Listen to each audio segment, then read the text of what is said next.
नमस्ते दोस्तों, आज हम सुनेंगे विजय एकादशी व्रत कथा। अगर आपने मेरे चैनल को अब तक सब्सक्राइब नहीं किया है तो कर लीजिए और बेल आइकन पर क्लिक कर दीजिए।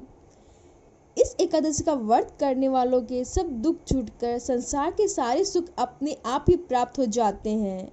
ये एकादशी शत्रुओं को परास्त कर विजय प्राप्त करने वाली है। त्रेता युग में जब श्री रामचंद्र जी सीता जी को ढूंढते हुए समुद्र के नजदीक पहुंचे, तब श्री राम जी ने लक्ष्मण जी से कहा कि हमें समुद्र पार करने से पहले किसी बल तथा तप का अनुष्ठान करना चाहिए। ये विचार कर दोनों वहां से 4 मील दूर महामुनि बगतालब के आश्रम में पहुंचे और ऋषि को श्रद्धा से दोनों ने प्रणाम किया। मुनि के परिचय पूछने पर श्री राम ने कहा कि हम दोनों अयोध्यापति महाराज दशरथ के सुपुत्र हैं। 14 वर्ष का वनवास व्यतीत करने के लिए मेरी पत्नी के साथ हम दोनों भाइयों के जंगल में जाने पर लंका के राजा रावण ने सीता का जबरदस्ती अपहरण कर लिया है। उनको वापस छुड़ाने के लिए हमने वानरों के राजा सुग्रीव से नाता जोड़ा है। वह अपनी सेना सहित हमारे साथ सीता को छुड़ाने के लिए समुद्र पार करके जाना चाहते हैं।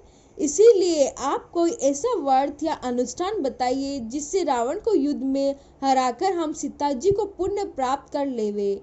महात्मा जी ने कहा कि हे नरश्रेष्ठ, आप तो स्वयं विष्णु के साक्षात अवतार हैं और सर्वज्ञ हैं। आपको सब कुछ मालूम है, फिर भी आप यहाँ आदर भाव से आए हैं। इसीलिए श्रेष्ठ उपवास बताता हूँ। आप दोनों भाई सारी सेना सहित विजय एकादशी का व्रत व अनुष्ठान विधि पूर्वक करो। दशमी के दिन सोने या चांदी के कलश बनाकर उसमें 5 पल्लव डालकर जल भरकर वेदी पर स्थापित करें। उसके ऊपर सोने या चांदी की नारायण की मूर्ति बनाकर कलश पर प्रतिष्ठित करें।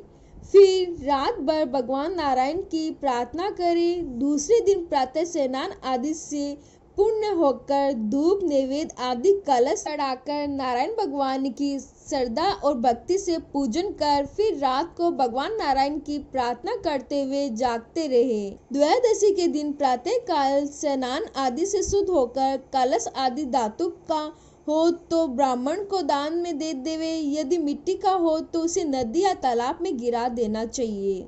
नारायण की सोने की मूर्ति भी ब्राह्मण को भेंट कर देनी चाहिए। इस तरह ऊपर कहे अनुसार आप एकादशी व्रत करेंगे तो आप जीतेंगे और आपकी कामनाएं पूरी होगी।